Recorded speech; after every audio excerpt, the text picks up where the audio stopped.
আসসালামু আলাইকুম রহমতুল্লাহ। আমি নাজমুল, স্বাগত আজকের ক্লাসে।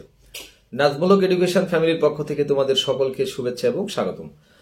সুপ্রিয় ষষ্ঠ শ্রেণীর শিক্ষার্থী বন্ধুরা, আলোচনা করব তোমাদের গণিত বইয়ের অনুশীলনী 3.2 এর আজকে পর্ব নম্বর 8। পর্ব নম্বর 8-এ অনুশীলনীর 3 নম্বর অঙ্কটা সলভ করো। প্রিয় শিক্ষার্থী বন্ধুরা, লক্ষ্য করো যে তোমাদের অনুশীলনী 3.2-এ দেখবা যে 3 নম্বর অঙ্কটা হতে বলছে যোগ করো।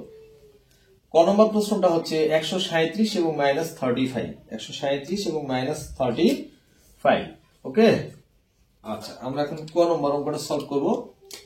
প্রিয় শিক্ষার্থী বন্ধুরা, লক্ষ্য করো ক নম্বর যে অঙ্কটা হচ্ছে 137 প্লাস ইন্টু -35। কারণ মাইনাস দেওয়া থাকলে অবশ্যই সেটা ব্র্যাকেটের ভিতরে লিখতে হবে।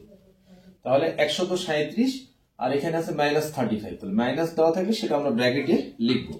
এখন কি করতে হবে, যে কাজটা তোমাদের সেটা হচ্ছে দেখো 137, আচ্ছা প্লাসে মাইনাসে কি হয়, প্লাস ইন্টু মাইনাস গুণ করলে কি হবে প্রিয় শিক্ষার্থী বন্ধুরা, মাইনাস হয়ে যাবে। সো প্লাস ইন্টু মাইনাস গুণ করলে মাইনাস হবে -35। তাহলে 137 থেকে যদি আমরা -137 থেকে যদি আমরা 35টা বিয়োগ করি তাহলে উত্তর হবে কত, 102। এইটাই হচ্ছে তোমাদের ক নম্বর প্রশ্নের সমাধান। আশা করি তোমরা ক নম্বর প্রশ্নটা সকলেই বুঝতে পেরেছো। এখন লক্ষ্য করো প্রশ্ন নম্বর খ। ওকে, খ নম্বর প্রশ্নটা দেখো। প্রশ্ন নম্বর খ নম্বরে বলা হয়েছে সলিউশন। যে খ নম্বর প্রশ্নতে দেখো -30, -52 এবং 52। তাহলে মাইনাস দেওয়া থাকলে অবশ্যই সেটা কোথায় লিখবে তোমরা, ব্র্যাকেটে। -52 প্লাস 52, যেহেতু যোগ করতে বলছে, কি করতে বলেছে, যোগ করতে বলেছে। সো আমরা লিখতে পারবো প্রিয় শিক্ষার্থী বন্ধুরা, লক্ষ্য করো যে ব্র্যাকেটের বাইরে কিছু না থাকলে আমরা প্লাস ধরে নিই। তাহলে প্লাস ইন্টু মাইনাস গুণ করলে -52 আর এখানে থাকলো +52। তাহলে মাইনাস প্লাস সেম জিনিস হলে উত্তর রেজাল্ট কত হবে, 0। তাহলে খ নম্বর প্রশ্নের উত্তরটা হচ্ছে 0। আশা করি তোমরা খ নম্বর প্রশ্নটা সকলে বুঝতে পেরেছ। এখন লক্ষ্য করো প্রশ্ন নম্বর গ। গ নাম্বার কোশ্চেনের দিকে দেখো প্রিয় শিক্ষার্থী বন্ধুরা, খুবই সোজা একদম। -31 অবশ্যই ফার্স্ট ব্র্যাকেটে লিখবা, +39 +90। ওকে, এখন দেখো যোগ করতে বলছে, তাহলে এইটা তার মাঝখানে প্লাস চিহ্ন এবং প্লাস চিহ্ন দিতে হবে। এখন তোমাদেরকে আমি বলেছি যে ব্র্যাকেটের বাইরে কিছু না থাকলে একটা প্লাস ধরে নিতে হয়। তাহলে প্লাসের সাথে যদি মাইনাস গুণ হয় অবশ্য -31 +39 +19।